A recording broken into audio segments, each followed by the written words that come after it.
வணக்கம். இது சூப்பர் 60. இன்றைய நாளில் அறிய வேண்டிய அத்தனை செய்திகளையும் 60 நிமிடங்களில் தரும் விறுவிறுப்பான செய்திகளின் அணிவகுப்பு. புதிய அமைச்சராக இன்று பதவியேற்கும் டிஆர்பி ராஜாவிற்கு தொழில்துறை ஒதுக்கப்படும் என்று தகவல்கள் தெரிவிக்கின்றன. தமிழ்நாட்டின் புதிய அமைச்சராக மன்னார்குடி எம்எல்ஏ டிஆர்பி ராஜா இன்று பதவியேற்கிறார். முதலமைச்சர் மு.க.ஸ்டாலின் தலைமையிலான அமைச்சரவையில் மாற்றம் இருக்கும் என கடந்த சில நாட்களாக தகவல்கள் வெளியாகி வந்தன. இந்நிலையில் நேற்று முன்தினம் ஆளுநர் மாளிகை வெளியிட்ட செய்திக்குறிப்பில் முதலமைச்சர் ஸ்டாலின் பரிந்துரையின் பேரில் பால்வளத்துறை அமைச்சராக இருந்த சாமு நாசர் நீக்கப்பட்டு மன்னார்குடி சட்டமன்ற உறுப்பினர் டிஆர்பி ராஜா புதிய அமைச்சராக நியமிக்கப்படுகிறார் என தெரிவிக்கப்பட்டிருந்தது. அதன்படி டிஆர்பி ராஜா இன்று காலை 10:30 மணியளவில் சென்னை கிண்டியில் உள்ள ஆளுநர் மாளிகையில் அமைச்சராக பதவியேற்றுக் கொள்கிறார். டிஆர்பி ராஜாவிற்கு ஆளுநர் ஆர்.என். ரவி பதவி பிரமாணம் செய்து வைக்க உள்ளார். டிஆர்பி ராஜா பதவியேற்ற பிறகு அவருக்கு இலாக்கா தொடர்பான அறிவிப்பை தமிழ்நாடு அரசு வெளியிட உள்ளது. புதிதாக பொறுப்பேற்கும் டிஆர்பி ராஜாவிற்கு தொழில்துறை வழங்கப்படும் என தெரிகிறது. தொழில்துறை அமைச்சராக இருக்கும் தங்கம் தென்னரசுவிற்கு பிடிஆர் பழனிவேல் ராஜன் வகித்து வரும் நிதித்துறை வழங்கப்படும் என கூறப்படுகிறது. பிடிஆர் பழனிவேல் தியாகராஜனுக்கு தகவல் தொழில்நுட்பத்துறை வழங்கப்படுவதோடு மனோ தங்கராஜுக்கு பால்வளத்துறை வழங்கப்படலாம் என்றும் தெரிகிறது.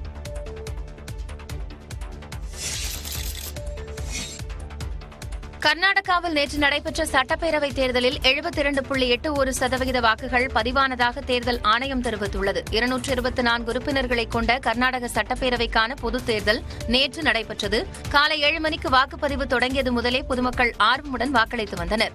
இதனிடையே விஜயபுரா மாவட்டத்தில் உள்ள மசாபினலா பகுதியில் வாக்குப்பதிவு இயந்திரங்களை அதிகாரிகள் மாற்றியதாக தவறான தகவல் பரவியதால் ஆத்திரமடைந்த மக்கள் வாகனத்தை தடுத்து நிறுத்தி வாக்குப்பதிவு இயந்திரங்கள் மற்றும் கட்டுப்பாட்டு இயந்திரங்களை அடைத்து நொறுக்கினர். இது தொடர்பாக 23 பேர் கைது செய்யப்பட்டுள்ளனர்.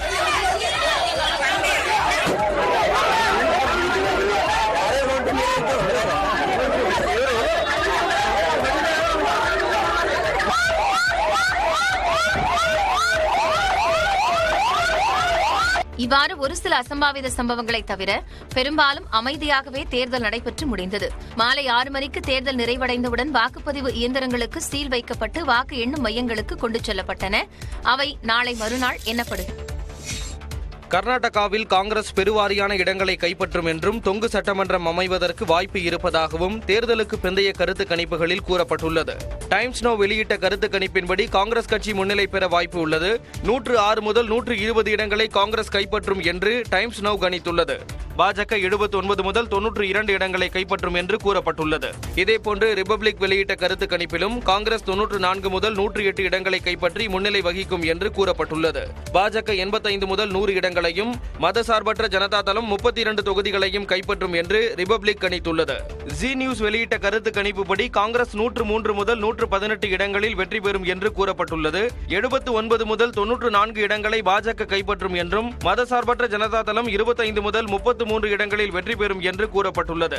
TV9 வெளியிட்ட கருத்து கணிப்பில் பாஜக 88 முதல் 98 இடங்களிலும் காங்கிரஸ் 99 முதல் 109 இடங்களிலும் வெற்றி பெறும் என்று கணிக்கப்பட்டுள்ளது. மதசார்பற்ற ஜனதா தளம் 21 முதல் 26 இடங்களை கைப்பற்றும் என்று கூறப்பட்டுள்ளது. ஏசியாநெட் வெளியிட்ட கருத்து கணிப்பில் பாஜக 94 முதல் 117 இடங்களையும் காங்கிரஸ் 91 முதல் 106 இடங்களையும் கைப்பற்றும் என்று தெரிவித்துள்ளது. கருத்து கணிப்புகளின் ஒட்டுமொத்த சராசரிப்படி காங்கிரஸ் 100 இடங்களையும் பாஜக 97 இடங்களையும் மதசார்பற்ற ஜனதா தளம் 25 இடங்களையும் கைப்பற்றக்கூடும் என கூறப்பட்டுள்ளது. கர்நாடகாவில் தேர்தலுக்கு பிந்தைய கருத்து கணிப்புகள் வெளியாகியுள்ள நிலையில் மீண்டும் ஆட்சியை கைப்பற்றுவோம் என்று காங்கிரஸ் தலைவர்களும் ஆட்சியை தக்கவைப்போம் என்று பாஜக தலைவர்களும் கூறியுள்ளனர். அதன்படி காங்கிரஸ் கட்சி பெரும்பான்மையுடன் ஆட்சியை கைப்பற்றும் என்று முன்னாள் முதலமைச்சர் சித்தராமையா தெரிவித்தார்.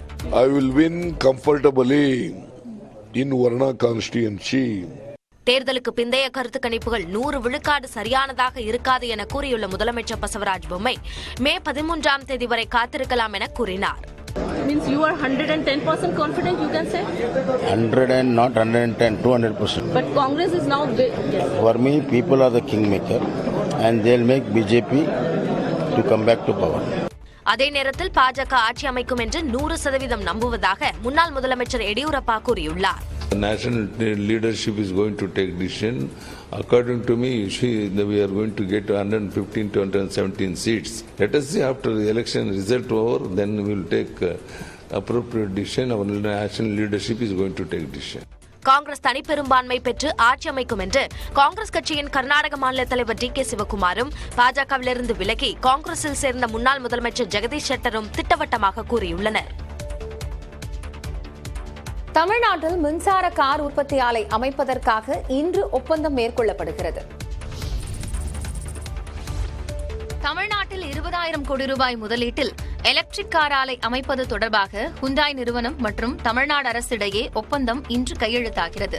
தென்கொரிய நிறுவனமான ஹுண்டாயின் கார் தொழிற்சாலை காஞ்சிபுரம் மாவட்டம் இருங்காட்டுக்கோட்டையில் செயல்பட்டு வருகிறது.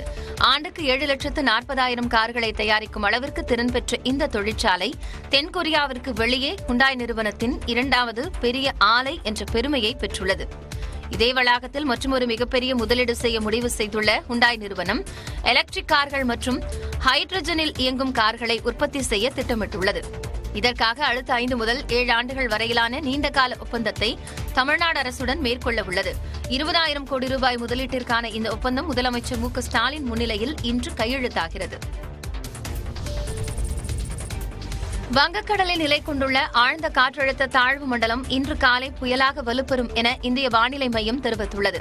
இந்திய வானிலை ஆய்வு மையம் வெளியிட்டுள்ள அறிவிப்பில் வங்கக்கடலில் நிலை கொண்டுள்ள ஆழ்ந்த காற்றழுத்த தாழ்வு மண்டலம் நேற்றிரவு 11:30 மணி நிலவரப்படி அந்தமான் நிக்கோபார் தீவுகளின் போர்ட் பிளேயரில் இருந்து 500 கிலோமீட்டர் தொலைவில் நிலை கொண்டுள்ளதாகவும் மணிக்கு 16 கிலோமீட்டர் வேகத்தில் நகர்ந்து வரும் ஆழ்ந்த காற்றழுத்த தாழ்வு மண்டலம் மேலும் வலுப்பெற்று இன்று காலை புயலாக மாறும் என்றும் தெரிவிக்கப்பட்டுள்ளது. மோச்சா என பெயரிடப்பட்டுள்ள அந்த புயல் வடக்கு வடமேற்கு நோக்கி நகர்ந்து 14ஆம் தேதி முற்பகல் மியான்மர் வங்கதேசம் இடையே கரையை கடக்கும் என்றும் கணிக்கப்பட்டுள்ளது. புயல் உருவாவதன் காரணமாக தமிழ்நாடு புதுச்சேரியில் 4 நாட்களுக்கு இடிமின்னலுடன் மிதமான மழை பெய்யும் என்றும் வானிலை ஆய்வு மையம் தெரிவித்துள்ளது. சென்னையில் 2 நாட்களுக்கு இடிமின்னலுடன் லேசான மழை பெய்யக்கூடும் என்றும் ஞாயிற்றுக்கிழமை வரை தமிழ்நாடு புதுச்சேரியில் அதிகபட்ச வெப்பநிலை 2 முதல் 4 டிகிரி செல்சியஸ் வரை உயரக்கூடும் என்றும் தெரிவிக்கப்பட்டுள்ளது. கோவையில் இடிமின்னலுடன் கனமழை பெய்ததால் குளிர்ந்த சூழல் நிலவியது. கோவையில் நேற்று காலை முதலே வெயில் வாட்டி வதைத்து வந்த நிலையில் இரவில் திடீரென இடிமின்னலுடன் கனமழை பெய்தது. உக்கடம், டவுன்ஹால், ராமநாதபுரம், சிங்காநல்லூர், பீளமேடு உள்ளிட்ட இடங்களில் அரை மணி நேரத்திற்கு மேலாக மழை கொட்டி தீர்த்தது. இதனால் சாலையில் தண்ணீர் பெருக்கெடுத்து ஓடியதால் மக்கள் சிரமத்திற்கு ஆளாகினர். இதேபோன்று புறநகர் பகுதிகளிலும் கனமழை பெய்தது.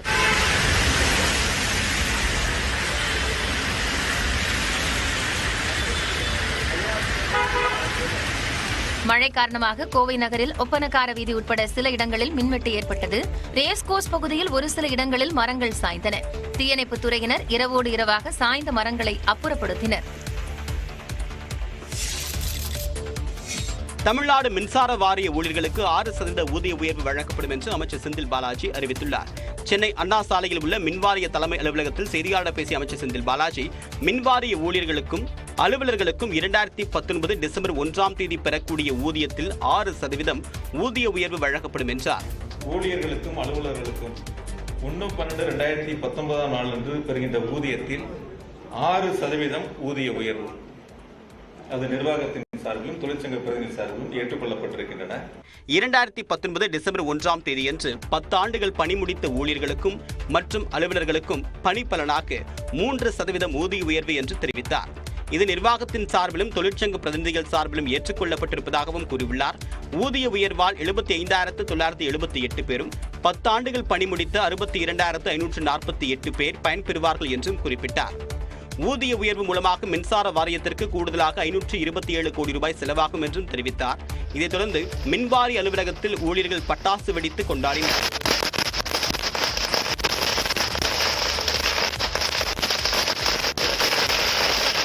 முதலமைச்சர் மு.க.ஸ்டாலின், துறை அமைச்சர் செந்தில் பாலாஜிக்கு தொழிற்சங்க பிரதிநிதிகள் நன்றி தெரிவித்தனர். சாலை மற்றும் மேம்பால பணிகளின் முன்னேற்றம் குறித்து முதலமைச்சர் மு.க.ஸ்டாலின் ஆய்வு நடத்தினார். சென்னை உட்பட தமிழ்நாடு முழுவதும் தோண்டப்படும் சாலைகளை உடனடியாக சீர் செய்யுங்கள் என அதிகாரிகளுக்கு முதலமைச்சர் ஸ்டாலின் அறிவுறுத்தியுள்ளார். சென்னை தலைமைச் செயலகத்தில் தமிழ்நாட்டில் சாலை மற்றும் பாலப்பணிகளின் முன்னேற்றம் குறித்து ஆய்வுக் கூட்டம் முதலமைச்சர் ஸ்டாலின் தலைமையில் நடைபெற்றது. இதில் அமைச்சர்கள் கே.என். நேரு, ஏவா வேலு, உதயநிதி, தலைமைச் செயலாளர் மற்றும் துறை செயலாளர்கள் கலந்து கொண்டனர். அப்போது பேசிய முதலமைச்சர் ஸ்டாலின், சென்னையில் பல இடங்களில் மெட்ரோ பணிகளை தவிர்த்து பல்வேறு காரணங்களுக்காக சாலைகள் தோண்டப்பட்டிருப்பதை தான் காண்பதாகவும் இதனால் பொதுமக்கள் சிரமம் அடைவதாகவும் தெரிவித்தார். தரமான சாலைகள் மக்களிடம் நிச்சயம் நல்ல பெயரை பெற்றுத்தரும் என்று சுட்டிக்காட்டிய முதலமைச்சர் நிர்வாக ரீதியான தாமதங்களை தவிர்த்தல் உள்ளிட்டவற்றில் போர்க்கால அடிப்படையில் நடவடிக்கை எடுக்க வேண்டும் என்று வலியுறுத்தினார். தோண்டப்படும் சாலைகள் விரைந்து சரி செய்யப்பட வேண்டும் என்றும் சென்னை புறநகர் பகுதிகளில் செயல்படுத்தக்கூடிய திட்டப்பணிகளுக்கு சிறப்பு முக்கியத்துவம் அளித்திட வேண்டும் என்றும் வலியுறுத்தினார். மெட்ரோ ரயில் பணிகள் தவிர்த்து பல்வேறு இதர காரணங்களுக்காக சாலைகள் தோண்டப்பட்டுள்ளதை காண்கிறேன். இது சாலை உபயோகிப்பவர்களுக்கு மிகுந்த சிரமத்தை அளித்து வருவதோடு அவ்வப்போது விபத்துக்களும் ஏற்படுகிறது. எனவே தோண்டப்படும் சாலைகள் விரைந்து சரி செய்யப்பட வேண்டும். இதனை பெருநகர சென்னை மாநகராட்சி பகுதியில் மட்டுமல்ல, அனைத்து பகுதிகளிலும் கண்காணிக்கப்பட வேண்டும். சென்னை புறநகர் பகுதியில் செயல்படுத்தப்படக்கூடிய திட்டப்பணிகளுக்கு சிறப்பு முக்கியத்துவம் அளித்திட வேண்டும். பணி முன்னேற்றத்தில் பிரச்சனை இருந்தால் தலைமைச் செயலாளர் அல்லது அமைச்சர்கள் கவனத்திற்கு கொண்டு செல்ல வேண்டும் என்றும் அறிவுறுத்தினார்.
வங்கக்கடலில் புயல் தற்போது உருவாகி இருக்கிறது. ஆழ்ந்த காற்றழுத்த தாழ்வு மண்டலமாக நிலை கொண்டிருந்த மூட்டா புயல் என்பது தற்போது புயலாக வலுப்பட்டு இருக்கிறது.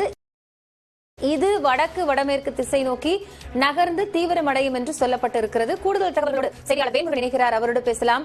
வேல்முருகன், தற்போது புயல் உருவாகி இருக்கிறது, வடமேற்கு வடக்கு நோக்கி நகரும் என்று சொல்லப்பட்டு இருக்கிறது. எந்த அடுத்தடுத்து இருக்கக்கூடிய மாநிலங்களுக்கு உடனடியாக பாதிப்புகளை எதிர்பார்க்கலாம்?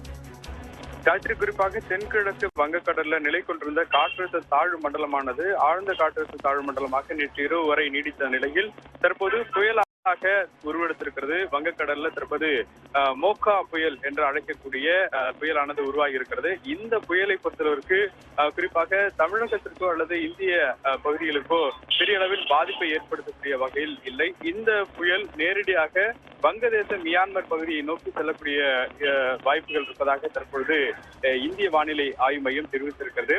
குறிப்பாக தற்போது வடமேற்கு நோக்கி நகர்ந்து பின்னர் வடக்கு வடமேற்கு திசையில் நகர்ந்தபடியாக வலுவடைந்து அது தீவிர புயலாக தற்போது மாறும் என்று தெரிவிக்கப்பட்டிருக்கிறது. மே 11 காலை தீவிர புயலாக மாறி மே 12 காலை தென்கிழக்கு மற்றும் அதனை ஒட்டி இருக்கக்கூடிய மத்திய வங்கக்கடல் பகுதியில் அதிதீவிர புயலாகவும் மாறும் என்று தெரிவிக்கப்பட்டிருக்கிறது. இந்த அதிதீவிர புயல் வரைக்குமே கடலுடைய உட்பகுதியிலேயே இருப்பதன் காரணமாக நிலப்பகுதியில் பாதிப்பு ஏற்படுத்தக்கூடிய வகையில இல்லை. ஆனால் தமிழகத்தில் இதன் காரணமாக தொடர்ச்சியாக குறிப்பாக வறண்ட வானிலை நிலவக்கூடிய சூழல் இருக்கிறது. ஏனென்றால் காற்றில் இருக்கக்கூடிய இந்த ஈரப்பதத்தை எடுக்கும் விதத்தில் இந்த புயலினுடைய தாக்கம் இருக்கும் என்று தெரிவிக்கப்பட்டிருக்கிறது. எனவே இதன் காரணமாக தமிழகத்தில் அடுத்த 2 நாட்களுக்கு 2 to 4 டிகிரி செல்சியஸ் வரை வெப்பநிலை உயரக்கூடிய வாய்ப்பு இருப்பதாகவும் குறிப்பாக மீனவர்களுக்கான எச்சரிக்கைகள் என்பது கொடுக்கப்பட்டிருக்கிறது. குறிப்பாக தெற்கு அந்தமான் பகுதியில் இருக்கக்கூடிய அந்த நிலப்பகுதியிலிருந்து தற்போது காற்றினுடைய வேகம் என்பது குறிப்பாக 60 to 70 கிலோமீட்டர் வேகத்திற்கு வீசக்கூடும் என்பதால் அந்த பகுதிகளுக்கு மீனவர்கள் செல்ல வேண்டாம் என்று ஏற்கனவே எச்சரிக்கை விடுக்கப்பட்டிருக்கிறது. காய்ச்சி நன்றி வேல்முருகன், இது குறித்த தற்போதைய தகவல்களை வழங்கியமைக்காக.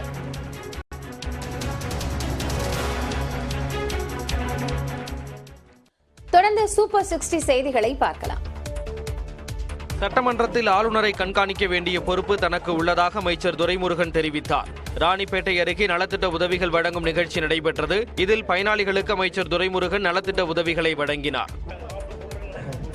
சரோஜா கிருஷ்ணமூர்த்தி ஆதரவற்ற விதவை திட்டம் ஓய்வூதிய திட்டத்தின் பயனாளி. அடுத்தது திவ்யா பாரதி, வேல்முருகன், வசூல். தொடர்ந்து பேசிய அவர் சட்டமன்றத்தில் ஆளுநர் தவறாக பேசியதாக அதிகாரிகளிடம் சுட்டிக்காட்டியது தாம்தான் என கூறினார். சட்டமன்றத்திலே நான் தான் லீடர்.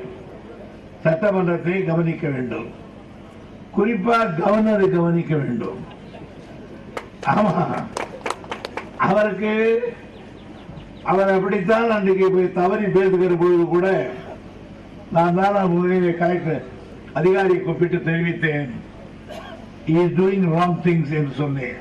முதியோர் பென்ஷன் தொடர்பான பிரச்சனைகளுக்கு தீர்வு காண வேண்டும் என்றும் ஆட்சியருக்கு அமைச்சர் துரைமுருகன் அறிவுறுத்தினார். சட்டமன்றத்தில் ஆளுநரை கண்காணிக்க வேண்டிய பொறுப்பு தனக்கு உள்ளதாக அமைச்சர் துரைமுருகன் தெரிவித்தார்.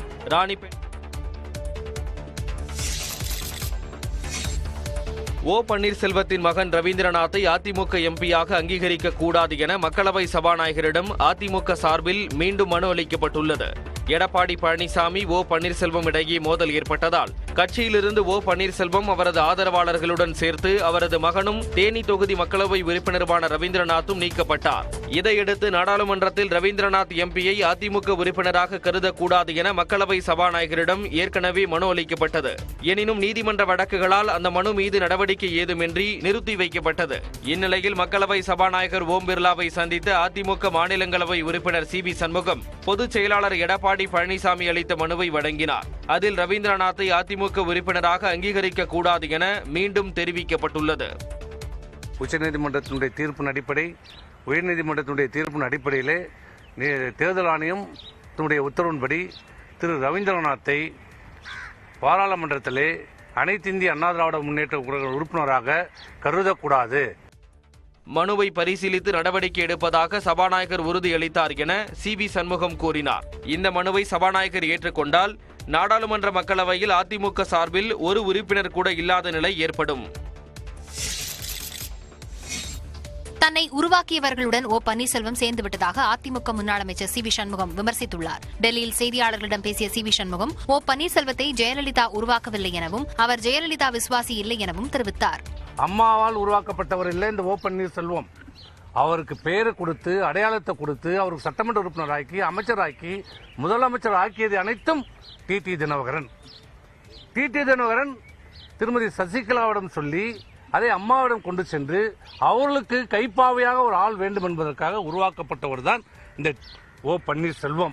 எடப்பாடி பழனிசாமியுடன் இணையும் போது சசிகலா டிடிவி தினகரனை கட்சியில் சேர்க்கக்கூடாது என ஓபிஎஸ் நிபந்தனை விதித்ததாக கூறிய அவர் அதிமுகவின் பிரச்சினைக்கு மூல காரணமே ஓபிஎஸ் தான் என குறிப்பிட்டார். ஓ பன்னீர்செல்வம் தர்மயுத்தம் என்ற பெயரில் யாரை எதிர்த்து செய்தார்? இதே சசிகலாவையும் இதே தினகரனையும் எதிர்த்துதான் தர்மயுத்தம் தொடங்கினார். அதனால் இந்த இயக்கம் பிளவுபட்டது, இரட்டை சின்னம் முடக்கப்பட்டது. யாரால் செய்யப்பட்டது? இன்றைக்கு இந்த வரைக்கும் இந்த பிரச்சனைக்கு காரணம் யார்? மூல காரணம் யார்? பச்சோந்தி என்ற பெயர் இனிமேல் டிக்ஷனரியில் எடுத்துடலாம். பச்சோந்தி என்பதற்கு ஓ பன்னீர்செல்வம். பதவிக்காகத்தான் தற்போது டிடிவி தினகரன் சசிகலாவுடன் ஓ பன்னீர்செல்வம் சேர்ந்துள்ளார் எனவும் சி வி சண்முகம் சாடினார். தமிழ்நாட்டில் விவசாயிகளுக்கு வழங்க வேண்டிய 33 கோடி ரூபாய் நிலுவைத் தொகையை 3 மாதங்களில் வழங்க சர்க்கரை ஆலைக்கு சென்னை உயர்நீதிமன்றம் உத்தரவிட்டுள்ளது.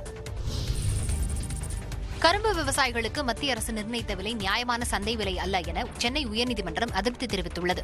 சென்னை உயர்நீதிமன்றத்தில் விவசாய சங்க தலைவரான ஐயாக்கண்ணு தொடர்ந்த மனுவில் தஞ்சாவூர் மற்றும் கடலூரில் உள்ள திரு ஆரூரான் சர்க்கரை ஆலை கரும்பு விவசாயிகளுக்கு 157 கோடி ரூபாய் அளிக்க வேண்டியிருப்பதாகவும், ஆனால் ஆலை நிர்வாகம் தங்களுக்கு வழங்க வேண்டிய நிலுவைத் தொகையை வழங்கவில்லை என்றும் கூறியிருந்தார்.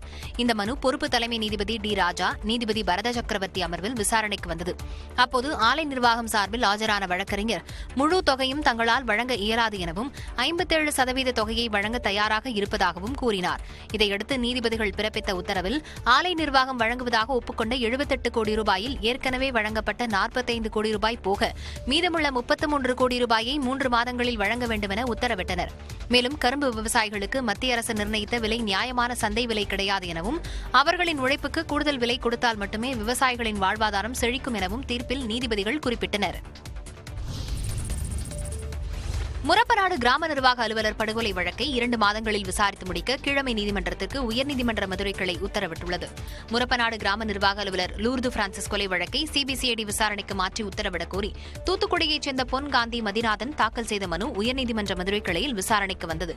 அனைத்து தரப்பு வாதங்களையும் கேட்ட நீதிபதிகள் இந்த வழக்கை விசாரிக்கும் விசாரணை அதிகாரி 1 மாதத்திற்குள் விசாரணை நடைபெறும் தூத்துக்குடி நீதித்துறை நடுவர் நீதிமன்றத்தில் குற்றப்பத்திரிகையை தாக்கல் செய்ய உத்தரவிட்டனர். அந்த குற்றப்பத்திரிகையின் அடிப்படையில் 3 வாரத்திற்குள் நீதித்துறை நடுவர் குற்றச்சாட்டு பதிவு செய்ய வேண்டும் என்றும் அதைத் தொடர்ந்து அனைத்து ஆவணங்களையும் நீதித்துறை நடுவர் தூத்துக்குடி மாவட்ட நீதிபதியிடம் அறிக்கையாக சமர்ப்பிக்க வேண்டும் என்றும் உத்தரவிட்டனர். வழக்கின் முக்கியத்துவம் கருதி நாள்தோறும் வழக்கு விசாரணை நடத்தி 2 மாதங்களுக்குள் முடிக்க வேண்டும் என்று நீதிபதிகள் உத்தரவிட்டனர்.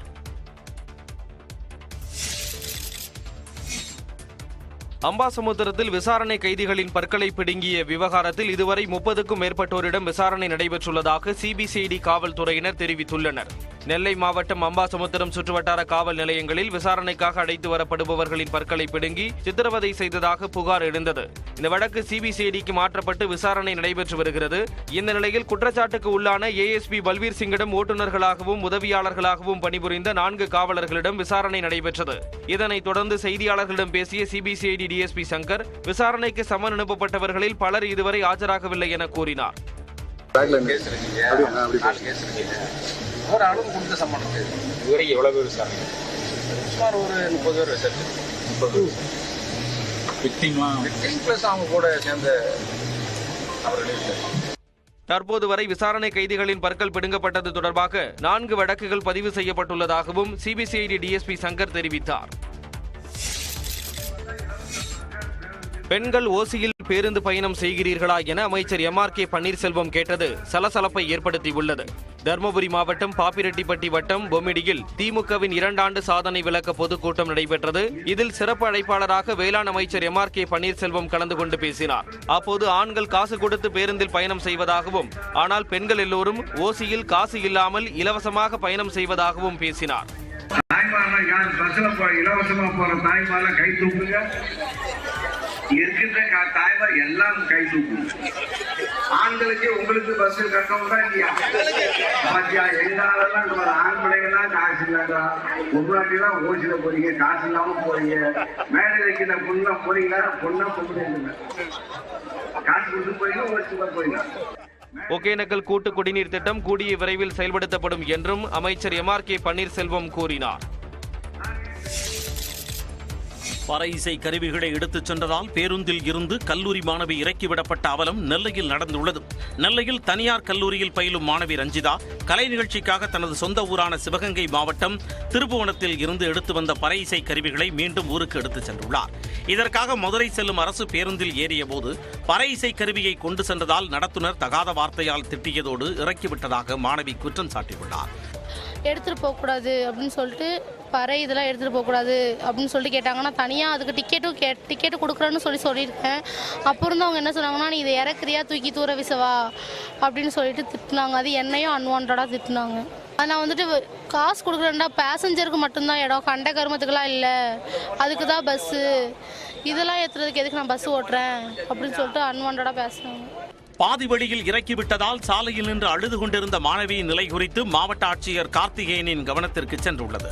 இதனையடுத்து போக்குவரத்து கழக அதிகாரியிடம் பேசி நடவடிக்கை எடுப்பதாக அவர் உறுதியளித்தார். பின்னர் அரை மணி நேரம் கழித்து நெல்லையில் இருந்து கோயம்புத்தூர் சென்ற அரசு பேருந்தில் மாணவி அனுப்பி வைக்கப்பட்டார். அந்த பேருந்தின் நடத்துனர் பாஸ்கர் மாணவியின் நிலை அறிந்து குறிப்பிட்ட இடத்தில் அவரை பத்திரமாக இறக்கி விடுவதாக கூறினார். இதனிடையே மாணவியை நடுரோட்டில் இறக்கிவிட்ட நடத்துனர் மீது நடவடிக்கை எடுக்க வேண்டும் என பாதிக்கப்பட்ட மாணவி கோரிக்கை விடுத்தார். நான் முதல்வன் திட்டத்தின் கீழ் போட்டித் தேர்வு பிரிவில் பயிற்சி பெறுவதற்கு வருகிற 20ஆம் தேதிக்குள் விண்ணப்பிக்க வேண்டும் என்று தெரிவிக்கப்பட்டுள்ளது. நான் முதல்வன் போட்டித் தேர்வு பிரிவானது தமிழ்நாட்டு இளைஞர்கள் மத்திய அரசு போட்டித் தேர்வுகளை எளிதாக அணுகுவதற்காக தொடங்கப்பட்டது. முதற்கட்டமாக ரயில்வே ஸ்டாஃப் செலக்ஷன் கமிஷன் வங்கி தேர்வுகளுக்கான ஒருங்கிணைந்த பயிற்சி மாவட்டம் தோறும் அளிக்கப்பட உள்ளது. மாணவர்களுக்கான பயிற்சி மற்றும் அச்சிடப்பட்ட புத்தகங்களுக்கான செலவினங்களை நான் முதல்வன் திட்டத்தின் கீழ் அரசே ஏற்றுக்கொள்ளும். இத்திட்டத்திற்கான வல்லுநர்கள் தமிழ்நாடு திறன் மேம்பாட்டு கழகத்தின் மூலம் நியமிக்கப்படுவார்கள். மாவட்டம் தோறும் நடைபெறவிருக்கும் இப்பயிற்சிக்கு விண்ணப்பிக்க கடைசி தேதி வருகிற 20ஆம் தேதி என்றும் பயிற்சி வகுப்புகள் 25ஆம் தேதியன்று தொடங்கவிருப்பதாகவும் அறிவிக்கப்பட்டுள்ளது.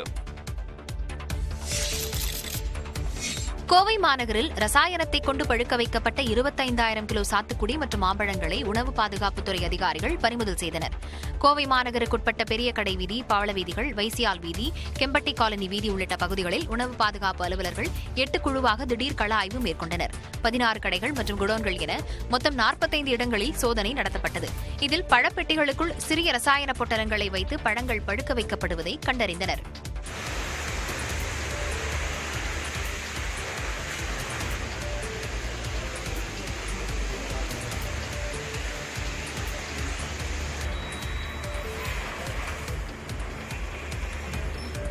இதையடுத்து கடைகள், குடோன்களில் இருந்து மொத்தம் 22,500 கிலோ மாம்பழங்கள் மற்றும் 2,500 கிலோ சாத்துக்குடி பழங்களை பறிமுதல் செய்து வாகனங்களில் ஏற்றிச் சென்றனர். இந்நிலையில் 16 கடைகள் மற்றும் குடோன்களுக்கு உணவு பாதுகாப்புத்துறையின் சார்பில் விளக்கம் கேட்டு நோட்டீஸ் வழங்கப்பட்டுள்ளது. பிரதமர் நரேந்திர மோடி அரசுமுறை பயணமாக அடுத்த மாதம் 21ஆம் தேதி அமெரிக்கா செல்கிறார்.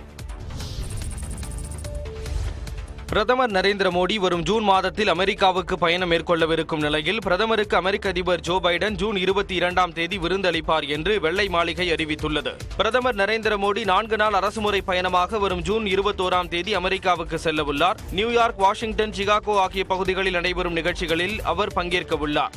இந்த பயணத்தின் போது மோடிக்கு அமெரிக்க அதிபர் ஜோ பைடனும் அவரது மனைவி ஜில் பைடனும் 22ஆம் தேதி இரவு விருந்தளிக்க உள்ளதாக வெள்ளை மாளிகை அறிவித்துள்ளது. மேலும் இரு நாடுகளுக்கும் இடையேயான நல்லுறவை வலுப்படுத்தும் வகையிலும் இரு நாட்டு மக்களிடையே நிலவும் குடும்ப பந்தம் மற்றும் நட்புறவை மேம்படுத்தும் வகையிலும் பிரதமரின் பயணம் அமையும் என்று தெரிவிக்கப்பட்டுள்ளது. இதேபோல இந்த பயணம் வெளிப்படையான, வளமான மற்றும் பாதுகாப்பான இந்தோ பசிபிக் பிராந்தியத்தை உருவாக்க வேண்டும் என்ற இரு நாடுகளின் உறுதிப்பாட்டை வலுப்படுத்தும் என்றும் வெள்ளை மாளிகை நம்பிக்கை தெரிவித்துள்ளது. கேரளாவில் 22 வயது பெண் மருத்துவரை கைதி ஒருவர் கத்தரிக்கோளால் குத்தி கொலை செய்த சம்பவம் அதிர்ச்சியை ஏற்படுத்தியுள்ளது. இதனால் மாநிலம் முழுவதும் மருத்துவர்கள் வேலை நிறுத்தத்தில் ஈடுபட்டனர். கேரளாவின் கொல்லம் மாவட்டத்தில் வீடு புகுந்து தாக்குதல் நடத்திய வழக்கில் கைது செய்யப்பட்ட சந்தீப் என்பவர் சிகிச்சைக்காக கொட்டாரக்கரையில் உள்ள மருத்துவமனைக்கு அழைத்து வரப்பட்டார். அங்கு அவருக்கு சிகிச்சை அளித்த மருத்துவர் வந்தனாவை சந்தீப் கத்தரிக்கோளால் கொடூரமாக குத்தினார். கை, கழுத்து மற்றும் மார்பு பகுதியில் குத்தப்பட்டதால் படுகாயமடைந்த வந்தனா சிகிச்சை பலனின்றி உயிரிழந்தார். இந்த சம்பவத்திற்கு எதிர்ப்பு தெரிவித்து மருத்துவமனைகளில் பாதுகாப்பை அதிகரிக்க கோரியும் மருத்துவர்கள் வேலைநிறுத்த போராட்டம் நடத்தினர். திருவனந்தபுரத்தில் மருத்துவர்கள் சாலை மறியலில் ஈடுபட்டனர்.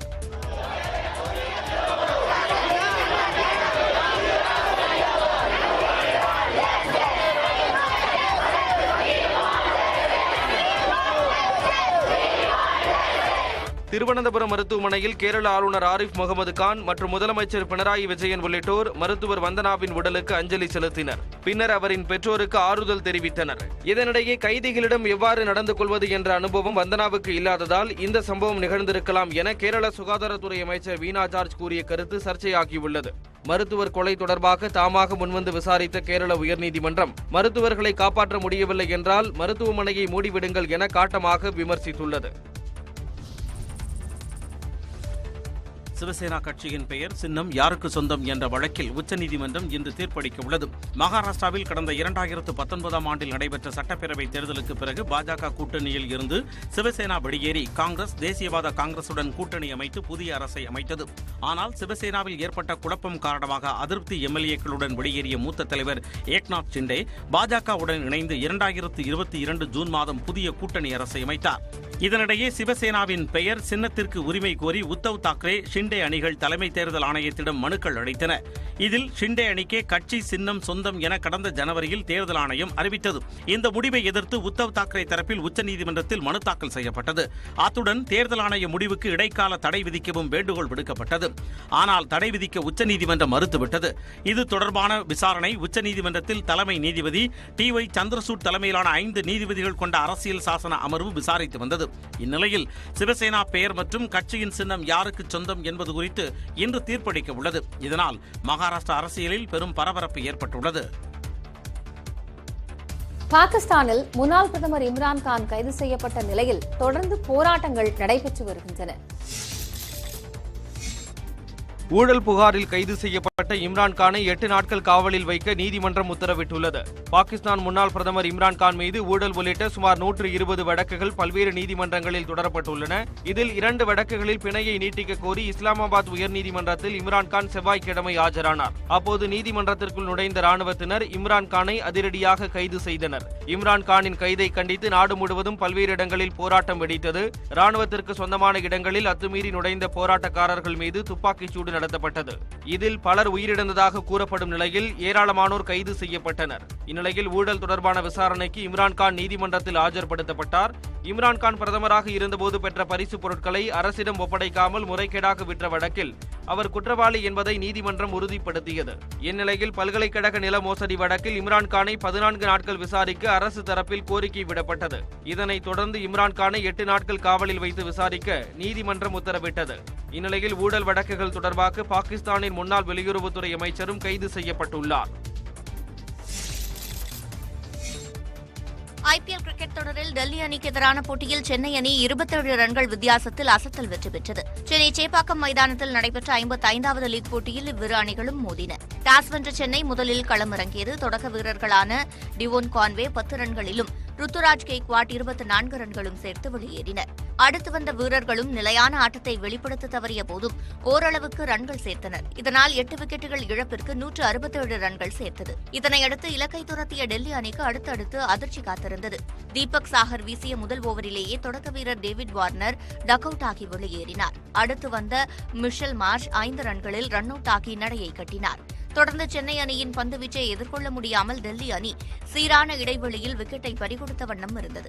இதனால் 20 ஓவர்கள் முடிவில் டெல்லி அணி 8 விக்கெட்டுகள் இழப்பிற்கு 140 ரன்கள் மட்டுமே சேர்த்தது. இதன் மூலம் 27 ரன்கள் வித்தியாசத்தில் சென்னை அணி வெற்றி பெற்றது. பேட்டிங், பந்துவீச்சில் சிறப்பாக செயல்பட்ட ரவீந்திர ஜடேஜா ஆட்டநாயகனாக தேர்வானார். இதுவரை ஆடிய 12 போட்டிகளில் சென்னை அணி 7 வெற்றியுடன் தொடர்ந்து 2வது இடத்தில் நீடிப்பதுடன் பிளே ஆஃப் வாய்ப்பையும் பிரகாசப்படுத்தியுள்ளது. சென்னையில் ஐபிஎல் போட்டிக்கான டிக்கெட்டுகளை கள்ளச்சந்தையில் விற்பனை செய்த 8 பேர் கைது செய்யப்பட்டனர். சேப்பாக்கம் மைதானத்தில் டெல்லி மற்றும் சென்னை அணிகளுக்கு இடையிலான லீக் போட்டி நேற்று நடைபெற்றது. அந்த போட்டிக்கான டிக்கெட்டுகளை சிலர் சட்டவிரோதமாக விற்பனை செய்வதாக காவல்துறைக்கு தகவல் கிடைத்தது.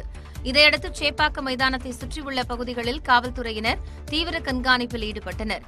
அப்போது ஐபிஎல் போட்டிக்கான டிக்கெட்டுகளை கள்ளச்சந்தையில் விற்றதாக பட்டரவாக்கத்தைச் சேர்ந்த மோகன், யானைக்கவுனியைச் சேர்ந்த தமிழ்மணி உட்பட 8 பேரை காவல்துறையினர் கைது செய்தனர். அவர்களிடமிருந்து 14 டிக்கெட்டுகள், 18,800 ரூபாய் ரொக்கம் மற்றும் 3 செல்போன்கள் ஆகியவை பறிமுதல் செய்யப்பட்டன. இது தொடர்பாக திருவல்லிக்கேணி காவல் நிலையத்தில் 6 வழக்குகள் பதிவு செய்யப்பட்டு விசாரணை நடைபெற்று வருகிறது. ஆஸ்கர் விருது வென்ற ஆவணப்பட நாயகர்கள் கிரிக்கெட் வீரர் தோனியை சந்தித்து மகிழ்ந்தனர். நீலகிரி மாவட்டம் தெப்பக்காடு யானைகள் வளர்ப்பு முகாமில் ரகு மற்றும் பொம்மி என்ற 2 யானைகளை பொம்மன்பள்ளி தம்பதி தங்களது குழந்தைகளைப் போல வளர்த்தது தி எலிபென்ட் விஸ்பரர்ஸ் என்ற ஆவண குறும்படம் மூலம் பதிவு செய்யப்பட்டது. இந்த குறும்படத்திற்கு ஆஸ்கர் விருது வழங்கப்பட்டது. இந்நிலையில் குறும்படத்தின் இயக்குநர் கார்த்திகியும் பொம்மன்பள்ளி தம்பதியும் சென்னை சேப்பாக்கம் மைதானத்தில் சென்னை சூப்பர் கிங்ஸ் அணியின் கேப்டன் தோனியை சந்தித்தனர். 3 பேருடன் தோனியும் அவரது மகள் சிவாவும் கைகுலுக்கினர்.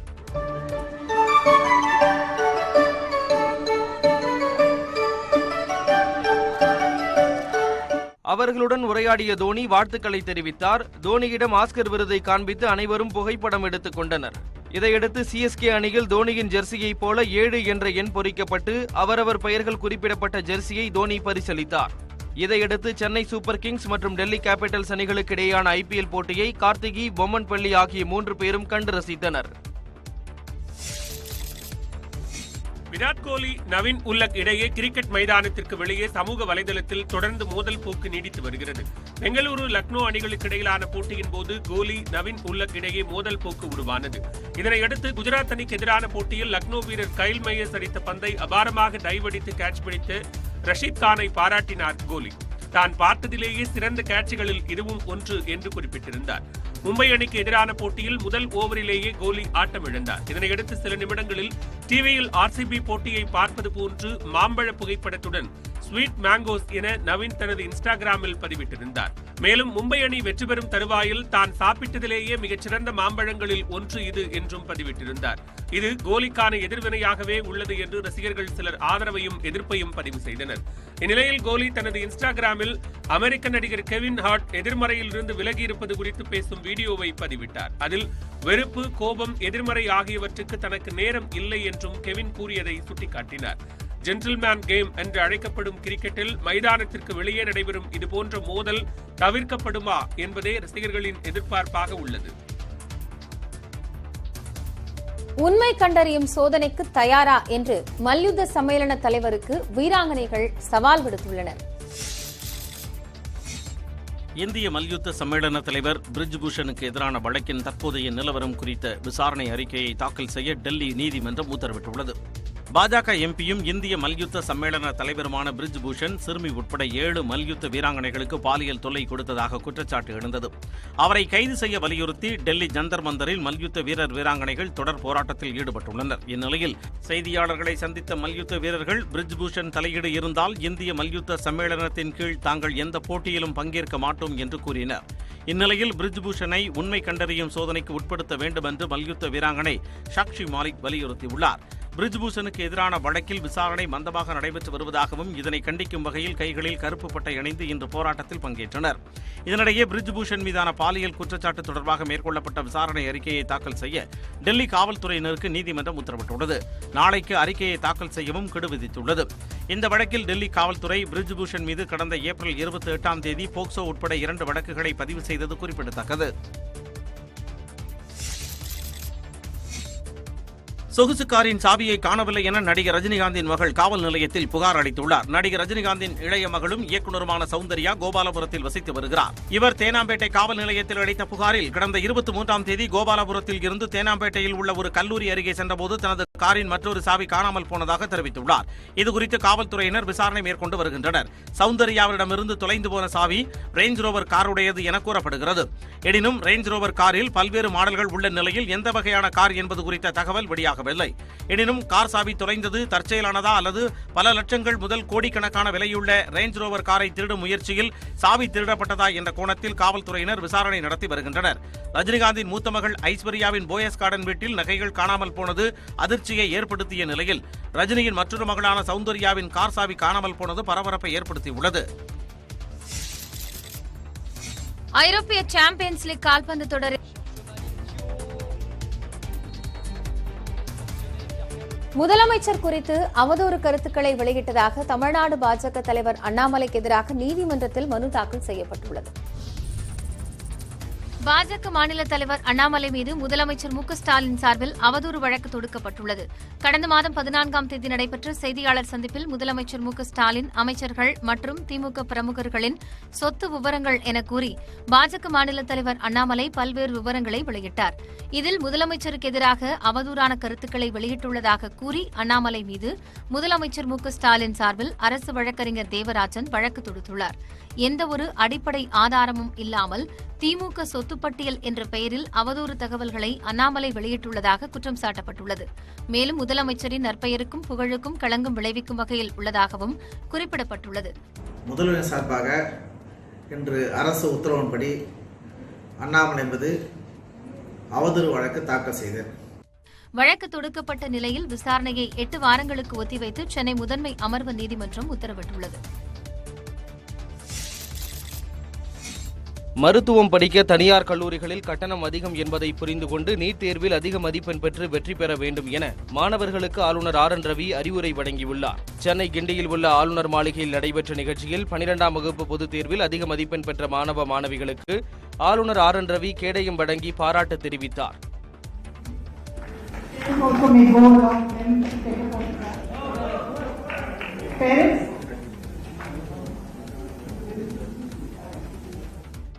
நிகழ்ச்சியில் மாணவ மாணவியருடன் ஆளுநர் RN ரவி கலந்துரையாடினார். அப்போது மாணவி ஒருவர் தாம் மருத்துவம் படிக்க விரும்புவதாக கூறினார். அவருக்கு அறிவுரை வழங்கிய ஆளுநர் நீட் தேர்வில் வெற்றி பெறுவதற்கான முயற்சியை தொடங்குமாறு அறிவுறுத்தினார். மேலும் நீட் தேர்வில் அதிக மதிப்பெண் பெற்றால் மருத்துவ படிப்பிற்கான செலவை பற்றி கவலைப்பட வேண்டிய அவசியமில்லை என்றும் கூறினார்.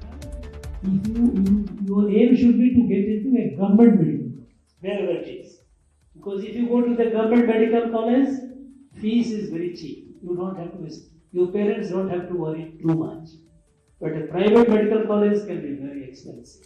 மேலும் செல்போன் பயன்படுத்துவதில் கட்டுப்பாடு இருக்க வேண்டும் என மாணவர்களுக்கு அறிவுறுத்திய ஆளுநர் RN ரவி கடின உழைப்புடன் இலக்கில் கவனம் செலுத்துவது முக்கியம் என தெரிவித்தார். ஆளுநர் மாளிகையில் குடியரசுத் தலைவர் பிரதமர் தங்கும் மாளிகையின் கதவுகள் முதன்முறையாக ஒரு இஸ்லாமிய மாணவிக்காக திறக்கப்பட்டது. வரலாற்றில் முதல் முறையாக நடைபெற்ற இந்த சம்பவம் நிகழ்ச்சியை ஏற்படுத்தியுள்ளது. 12ஆம் வகுப்பு பொதுத் தேர்வில் மாநில அளவில் அதிக மதிப்பெண் பெற்ற மாணவ மாணவியருடன் ஆளுநர் RN ரவி கலந்துரையாடினார். இதற்காக தென்காசி மாவட்டம் கடையநல்லூரிலிருந்து ஷப்ரின் இமானா என்ற மாணவி தனது குடும்பத்துடன் சென்னை வந்தார். ஆளுநர் மாளிகைக்கு வந்த அவர் தங்குவதற்கு குடியரசுத் தலைவர், பிரதமர் உள்ளிட்ட முக்கிய பிரமுகர்கள், விருந்தினர்கள் தங்கும் மாளிகையில் இடம் வழங்கப்பட்டது. இங்கு தனிநபர்கள் தங்குவதற்கு அனுமதி இல்லை என்றபோதும் 12ஆம் வகுப்பு பொதுத் தேர்வில் சாதனை படைத்த ஏழை மாணவிக்காக விதிமுறைகளை தளர்த்துவதில் தவறு இல்லை என ஆளுநர் தெரிவித்ததால் ஷப்ரின் இமானாவின் குடும்பத்தினர் விருந்தினர் மாளிகையில் தங்க வைக்கப்பட்டனர். இது தொடர்பாக நியூஸ் 18 தமிழ்நாட்டிற்கு பேட்டியளித்த மாணவி ஷப்ரின் இமானா மகிழ்ச்சியை வெளிப்படுத்தினார். ரொம்ப சந்தோஷமா இருக்கு. கவர்னருக்கு ரொம்ப நன்றி. எதிர்பார்க்கவே இல்லை. திடீர்னு நேற்று கால் பண்ணி கவர்மெண்ட் வந்து அழைப்பு விடுத்திருக்காங்கன்னு சொல்லி கூப்பிட்டு தங்க வச்சிருந்தாங்க. யாருக்கும் கிடைக்காத வாய்ப்பு தங்களுக்கு கிடைத்திருப்பதாக மாணவியின் தாய் நெகிழ்ச்சியுடன் கூறினார். நினைச்சு பார்க்கவே முடியல. ரொம்ப சந்தோஷமா இருக்கு. சொல்ல வார்த்தைகள் இல்ல. ரொம்ப சந்தோஷமா இருக்கு. இதுவரை யாருக்கும் இந்த மாதிரி வாய்ப்பு கிடைச்சிருக்காதுன்னு நினைக்கிறேன். இதெல்லாம் எதிர்பார்க்காத விதமா இருக்கு. இங்கெல்லாம் யார் யார் தங்கியிருப்பானே யாருமே யோசிச்சு பார்க்கலாம் முடியாது. அந்த மாதிரி இடத்துல எங்க பொண்ணு மூலமா எங்களுக்கு ஒரு வாய்ப்பு கிடைச்சது எங்களுக்கு ரொம்ப சந்தோஷம். மாணவி ஷப்ரின் இமானா கணிதம், உயிரியல் படித்தவர்களில் முதலிடம், தமிழ் வழியில் மாநிலத்தில் முதலிடம் என 12ஆம் வகுப்பு தேர்வில் சாதித்துள்ளார். மதுரையில் இலங்கை அகதிகள் முகாமில் வசிக்கும் மாணவி 12ஆம் வகுப்பில் 591 மதிப்பெண்கள் பெற்று சாதித்துள்ளார். மதுரை ஆனையூர் பகுதியில் உள்ள இலங்கை அகதிகள் முகாமில் 500க்கும் மேற்பட்டோர் வசிக்கின்றனர். இங்குள்ள 50க்கும் மேற்பட்ட மாணவ மாணவிகள் பல்வேறு அரசு மற்றும் தனியார் பள்ளிகளில் பயின்று வருகின்றனர். இதில் 8 பேர் 12ஆம் வகுப்பு பொதுத் தேர்வு எழுதியிருந்த நிலையில் மாணவி திரித்துஷா 600க்கு 591 மதிப்பெண்கள் பெற்றுள்ளார். மாணவி கௌஷிகா 554 மதிப்பெண்கள் பெற்றுள்ளார். மாணவியிடம் மதுரை MP சு வெங்கடேசன் தொலைபேசியில் தொடர்பு கொண்டு வாழ்த்து கூறினார். இலங்கை அகதி முகாமில் உள்ள மாணவ மாணவிகளின் படிப்புக்கு உதவுமாறு மதுரை எம்பிக்கு மாணவி திரித்துஷா கோரிக்கை விடுத்துள்ளார். எங்களுக்கு வந்து ஒரே ஒரு ஹெல்ப் மட்டும் பண்ணுங்க. எங்களோட எஜுகேஷனுக்கு தேவையான எல்லா காலேஜஸும் என்னென்ன படிக்கணும்ன்ற ஹெல்ப்பை மட்டும் பண்ணணும்னு சொல்லிட்டு திரு MP வெங்கடேஷ் ஐயா கிட்ட நாங்க வந்து தாழ்மையுடன் கேட்டுக்கிறோம். மாணவி திரித்துஷா இலங்கை அகதி என்பதால் தன்னால் இந்திய அரசின் நீட் தேர்வில் கலந்து கொள்ள முடியவில்லை என வேதனை தெரிவித்துள்ளார். வேளாண் பல்கலைக்கழகம் மற்றும் மீன்வள பல்கலைக்கழகத்தில் சேர அடுத்த மாதம் 9ஆம் தேதி வரை விண்ணப்பிக்கலாம் என அறிவிக்கப்பட்டுள்ளது. தமிழ்நாட்டில் வேளாண் மற்றும் மீன்வள படிப்புகளில் சேர ஒருங்கிணைந்த விண்ணப்ப பதிவு தொடங்கியுள்ளது.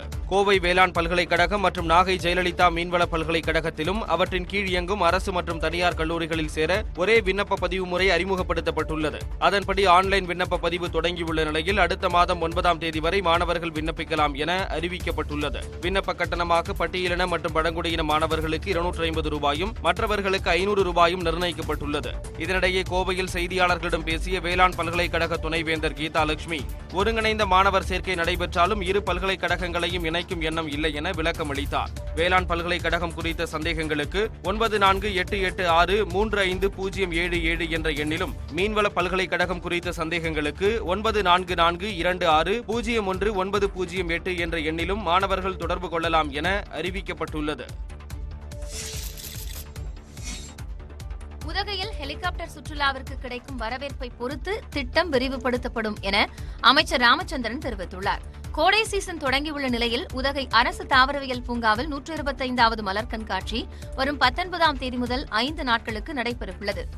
இதற்காக பூந்தொட்டிகளை அடுக்கும் பணிகள் நடைபெற்று வருகின்றன. இதை சுற்றுலாத்துறை அமைச்சர் ராமச்சந்திரன், மாவட்ட ஆட்சியர் அமிர்த் ஆகியோர் தொடங்கி வைத்தனர். பின்னர் செய்தியாளர்களிடம் பேசிய அமைச்சர், வரும் 13ஆம் தேதி முதல் 25ஆம் தேதி வரை உதகையில் ஹெலிகாப்டர் சுற்றுலா நடைபெறவுள்ளதாக தெரிவித்தார். இதன் மூலம் சுற்றுலா பயணிகள் உதகையின் முழு அழகையும் கண்டு ரசிக்கலாம் என்று கூறினார். 2 ஹெலிகாப்டர் ஓடும். எனக்கு விருப்பப்பட்டவர்கள் அங்கே போய் ஹெலிகாப்டர் இந்த ஊரை எடுத்து சுற்றி காட்டி இறக்குவாங்க. முதல் கட்டமாக அதை செஞ்சிருக்கோம். இது சக்ஸஸ் ஆனால் அடுத்தது என்ன பண்ணலாம்னு அடுத்த வருஷம் யோசனை பண்ணி பண்ணலாம். இதனிடையே மலர் கண்காட்சி தொடங்க உள்ளதை ஒட்டி வரும் 19ஆம் தேதி நீலகிரி மாவட்டத்திற்கு உள்ளூர் விடுமுறை அளிக்கப்படுவதாக மாவட்ட ஆட்சியர் அமிர்த் அறிவித்துள்ளார். NLCயில் 1000 மெகாவாட் மின் உற்பத்தி பாதிக்கப்பட்டுள்ளதாக அதன் தலைவர் தெரிவித்துள்ளார். NLCயில் தமிழ்நாட்டைச் சேர்ந்தவர்களுக்கு பணி வாய்ப்பு வழங்கப்படுவதில்லை என்பது தவறு என அந்நிறுவன தலைவர் பிரசன்னகுமார் தெரிவித்துள்ளார். கடலூர் மாவட்டம் நெய்வேலியில் செய்தியாளர்களை சந்தித்த அவர், நிலக்கரி பற்றாக்குறையால் NLC 5 அலகுகள் நிறுத்தப்பட்டிருப்பதாகவும் இதனால் 1000 மெகாவாட் அளவுக்கு மின் உற்பத்தி பாதிக்கப்பட்டிருப்பதாகவும் கூறினார். NLC சுரங்க விரிவாக்கப் பணிக்கு உடனடியாக 80 ஹெக்டேர் நிலம் தேவைப்படுகிறது எனவும் குறிப்பிட்டார். NLCயில் புதிதாக 1800 வேலை வாய்ப்புகள் ஏற்படுத்தப்படவிருப்பதாகவும் இது முழுவதும் உள்ளூர் மக்களுக்கு வழங்கப்படும் எனவும் கூறிய அவர், தமிழர்களுக்கு வேலை வாய்ப்பு இல்லை என்பது உண்மை அல்ல என விளக்கமளித்தார். Take the entire statistics. there are 25,000 people are working in NLC, including the contract labor. Out of that, in the contract labor, there are almost 95% people are from Tamil Nadu only. Even in permanent employees also, total 83% of people are there from Tamil Nadu. பொதுத்துறை நிறுவனங்கள் பலவற்றில் மத்திய அரசு 51% பங்குகளை மட்டும் வைத்துள்ள நிலையில் என்எல்சியில் 79% பங்குகளை வைத்திருப்பதாக தெரிவித்த அவர், இதனால் என்எல்சியை தனியாரிடம் வழங்க வாய்ப்பில்லை என குறிப்பிட்டார். தமிழ்நாட்டின் பிரபல மருத்துவமனைகளில் வருமான வரித்துறையினர் அதிரடி சோதனை நடத்தினர். மதுரையை தலைமையிடமாக கொண்டு செயல்படும் வடமலையான் மருத்துவமனை மீதான வரி ஏய்ப்பு புகார் தொடர்பாக 2வது நாளாக வருமான வரித்துறையினர் சோதனை மேற்கொண்டனர். மதுரையில் உள்ள வடமலையான் மருத்துவமனைகள், மருந்தகங்கள் மற்றும் ஆய்வகங்களில் ஆய்வு செய்தனர். மருத்துவமனையின் வருவாய், மருந்து மற்றும் உபகரணங்கள் கொள்முதல் தொடர்பான ஆவணங்களை சோதனை செய்தனர். இதேபோல திண்டுக்கல் அங்கு நகரில் உள்ள வடமலையான் மருத்துவமனையிலும் 2வது நாளாக 15ற்கும் மேற்பட்ட வருமான வரித்துறை அதிகாரிகள் சோதனை மேற்கொண்டனர். இதனிடையே ஈரோட்டில் உள்ள சுதா மருத்துவமனையிலும் 2வது நாளாக வருமான வரி சோதனை நடந்தது. சிறுமியிடம் கருமுட்டை தானம் பெற்ற வழக்கில் மருத்துவமனைக்கு சொந்தமான மகப்பேறு பிரிவு கடந்த ஆண்டு மூடப்பட்டது. இந்நிலையில் முறையாக வருமான வரி கணக்கு தாக்கல் செய்யப்படாததை அடுத்து சோதனை நடைபெறுவதாக அதிகாரிகள் தெரிவித்துள்ளனர். தமிழ்நாட்டில் நிகழ்ந்த 95% சைபர் குற்றங்கள் வெளி மாநிலங்களில் வாங்கப்பட்ட போலி சிம் கார்டுகள் மூலம் அரங்கேறிய அதிர்ச்சி தகவல் வெளியாகியுள்ளது. தமிழ்நாட்டில் ஆன்லைன் மூலம் பண மோசடி செய்ததாக நாளொன்றிற்கு 100 புகார்கள் பெறப்படுவதாக சைபர் கிரைம் தெரிவித்துள்ள நிலையில் வடமாநிலங்களை சேர்ந்தவர்கள் போலியாக சான்றுகளை கொடுத்து சிம் கார்டு பெற்று மோசடி செய்தது தெரிய வந்திருக்கிறது. குறிப்பாக ராஜஸ்தான், ஜார்க்கண்ட் மாநிலங்களை சேர்ந்தவர்களின் அடையாள அட்டையை அவர்களுக்கு தெரியாமல் பயன்படுத்தி சிம் கார்டுகள் வாங்கப்பட்டுள்ளன. டெல்லி, மும்பை உள்ளிட்ட நகரங்களில் இருந்து போலி சிம் கார்டுகள் வாங்கப்பட்டு நிதி மோசடி நடைபெற்றது விசாரணையில் அம்பலமாகியுள்ளது. அமேசான், பிளிப்கார்ட் போன்ற பொருட்கள் விநியோக நிறுவனங்களின் பெயரில் நிதி மோசடிகள் அரங்கேறி உள்ளன. போலி சிம் கார்டுகளை முடக்கும் பணியில் ஈடுபட்டுள்ள தமிழ்நாடு சைபர் கிரைம் போலீசார் கடந்த 2 மாதங்களில் மட்டும் 22,000ற்கும் மேற்பட்ட சிம் கார்டுகளை முடக்கி நடவடிக்கை எடுத்துள்ளனர். கன்னியாகுமரி பால்குளம் பகுதியில் கொடிய விஷத்தன்மை கொண்ட ராஜநாகம் பிடிக்கப்பட்டது அப்பகுதியில் பெரும் அச்சத்தை ஏற்படுத்தியுள்ளது. கன்னியாகுமரி மாவட்டம் பால்குளத்தில் ரப்பர் தோட்ட தொழிலாளர்கள் குடியிருப்பு பகுதி அமைந்துள்ளது. இங்கு கொடிய விஷத்தன்மை கொண்ட ராஜநாகம் புகுந்ததை அப்பகுதி மக்கள் சிலர் கண்டு உடனே அடகிய பாண்டியபுரம் வனச்சரக அலுவலகத்திற்கு தகவல் தெரிவித்தனர். வனத்துறை குழுவினர் சம்பந்தப்பட்ட குடியிருப்பு பகுதியில் 3 மணி நேரம் போராடி ராஜநாகத்தை பிடித்தனர். அதன் நீளம் 12 அடி இருந்ததால் அப்பகுதி மக்கள் அச்சத்தில் உறைந்தனர். பிடிபட்ட ராஜநாகத்தின் தலையை அழுத்தி பிடித்தவாறு வனத்துறையினர் அதனை சாக்கு பையில் அடைத்தனர்.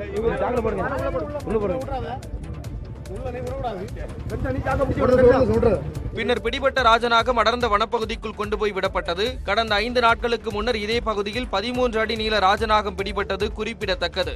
தொடர்ந்து கொடிய விஷத்தன்மை கொண்ட ராஜநாகங்கள் பிடிபட்டதால் அப்பகுதி மக்கள் மிகுந்த அச்சத்தில் உள்ளனர். சிறிய இடைவேளைக்கு பிறகு மற்ற செய்திகளை பார்க்கலாம்.